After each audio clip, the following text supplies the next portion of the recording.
Премиерот останува на ставот да си поднесе оставка на функцијата, но најверојатно ќе ја пролонгира за 2 месеци. Помалите коалициони партнери на синокешниот состанок не успеале да го разубедат Заев во намерата што ја најави на изборниот ден, но му предложили и тој начално прифатил официјално оставката да ја поднесе кон крајот на годината или на почетокот на јануари. Еден од помалите коалициони партнери кој синоќа присуствуваше на состанокот, за Телма брифираше дека би било несериозно од Заев сега да се предомисли, но исто така сите се согласиле дека мора да се заштитат виталните државни интереси. Причина за тоа, вели нашиот извор, се и надежите кои им ги соопштил премиерот за решавање на спорот со Бугарија и можна меѓувладина конференција со ЕУ на средината на декември. Одложување на оставката поради оваа причина побарали и од ЛДП. И моите информации кои што ги имаме по дипломатските линии од Брисел, бидејќи ЛДП е членка на АЛДЕ групацијата, се дека ќе имаме реално решение кое што односно Бугарија ќе дозволи да се отпочнат преговорите и ние искрено веруваме како либерали дека тоа ќе се случи во текот на декември, дека Македонија ќе ги отпочне преговорите.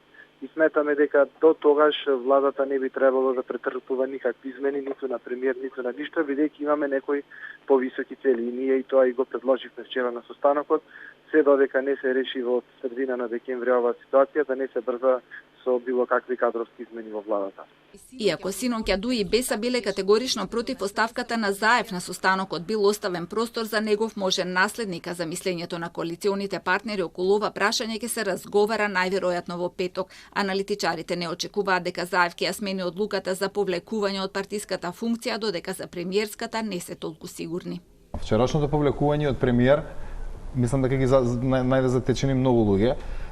Остави впечаток дека прилично цврст на тој став и покрај тоа што сите информации и од денеска и од вчера е дека најголем дел од луѓето кои што слушнаа за таа негова идеја го практично не го одобруваат тоа како потек, но сега останува да видиме дали владиниот притисок од партнерите кои што сега се случува за да ја задржи таа позиција ќе го предомисли. Од ВМРО ДПМН се сомневаат дека најавата за оставка е блеф на Заев. Гледаме како клиентелистите и неговите послушници готват амбиент за неповлекување и неподнесување на одговорност. Зоран Заев повторно блефираше и остана на Facebook оставка, но не ја достави со допис до парламентот. Од тука се гледа дека оставката на Заев е иста како и оставката на Филипче. Ја поднесе за да не биде прифатена и потоа да одбегне одговорност. На синокешниот состанок во владата, Заев од коалиционите партнери побарал мислење за влесна алтернатива во владеачкото мнозинство. Им било соопштено дека веќе преговара со нив и дека тие разговори ќе се финализираат во следните 2 дена. Добил согласност од сите, вклучително и од Дуи.